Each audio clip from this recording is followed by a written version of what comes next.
To join Elizabeth and me, we have two voices that have been at this table before, and we're glad they're back.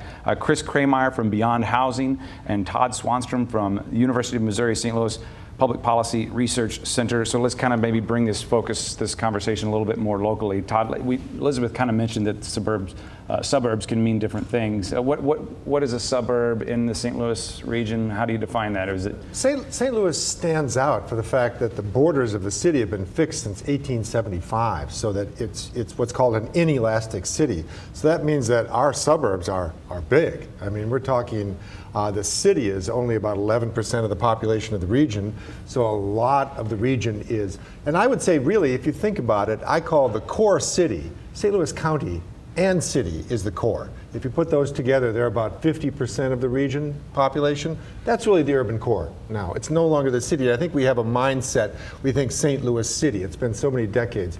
We have to catch up, right? And we haven't caught up to the reality that really the urban issues are now in this bigger geography, right? And it's a very different geography than the central city.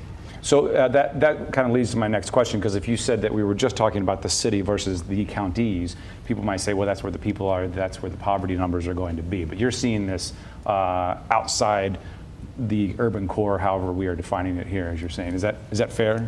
Yeah, I mean, look, the challenges that Elizabeth delineated, and they're in the book, clearly are happening in all the places that we know about, in the entering suburbs in particular in St. Louis County. So we've seen the challenges that I think most folks think about the urban core and the city of St. Louis, right? We have this great notion in our mind of what the city is and what the county is, and the reality is, as Todd said, there's this kind of bleeding over of what happens. And the challenges are very real and they're very significant in the entering suburbs. They look a lot like the traditional urban core sense, and the response to that has to be robust and dynamic if we're going to address them without seeing further deterioration of that group of entering suburbs in St. Louis County, particularly north of Highway 40.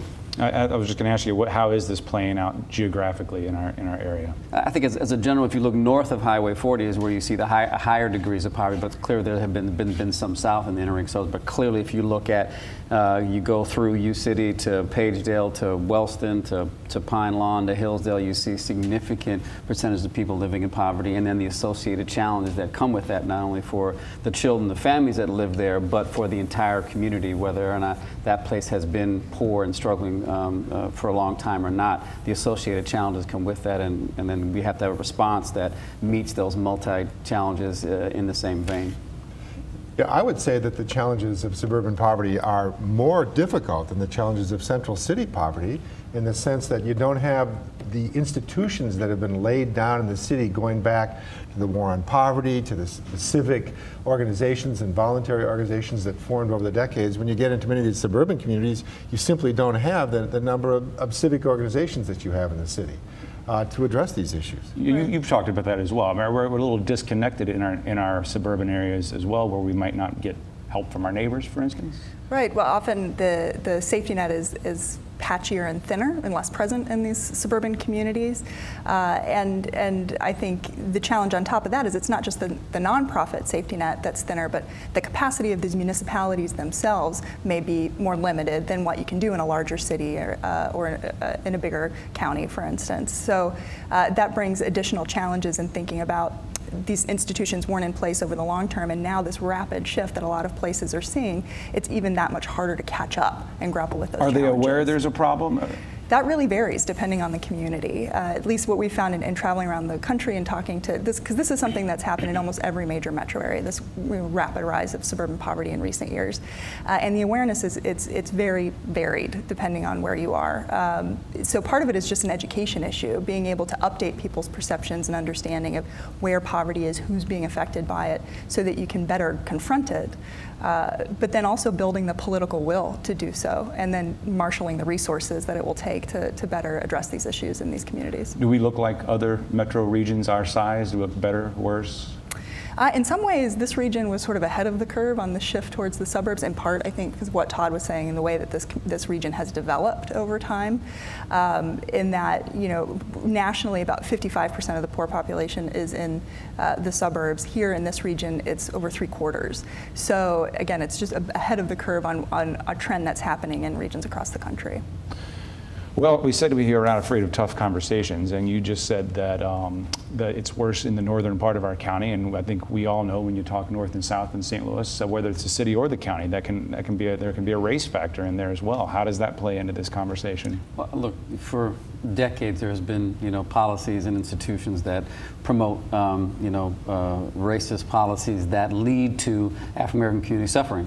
It's just kind of a factual statement, and people may make people uncomfortable, but that's the reality of housing policies and many other policies that have fostered that. So at the end of the day, yes, is it about race? Yes. How do we respond in a collective, vibrant way that says none of this stuff is splitting the atom or curing cancer, right? We know how to do all of this stuff. The challenge has been, can we direct resources in an integrated fashion in places, in geographies, and then do that at scale, right? So we know how to build housing, we know how to rehab housing, we know how to provide social services, we know how to provide better health care. Do we have the political will and courage to say, can we provide enough? Can we bring all the partners around the table to solve these challenges, right? And to date, we have been woefully lacking. Earlier today at the conference, we talked about Missouri doesn't pay for pre-K for low-income kids. We talked about the failure to provide food.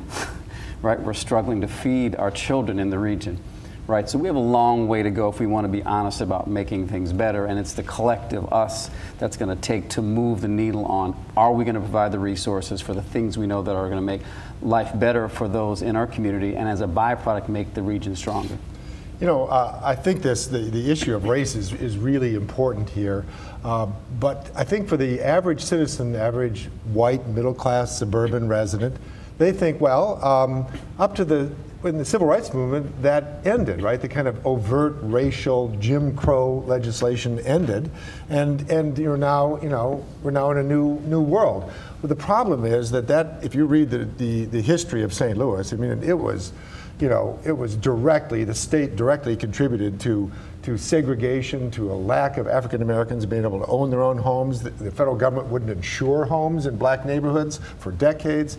But the problem is that has a historical momentum. So even though the government is now not overtly discriminating against African Americans, the weight of that history is still there and still pushing in that direction.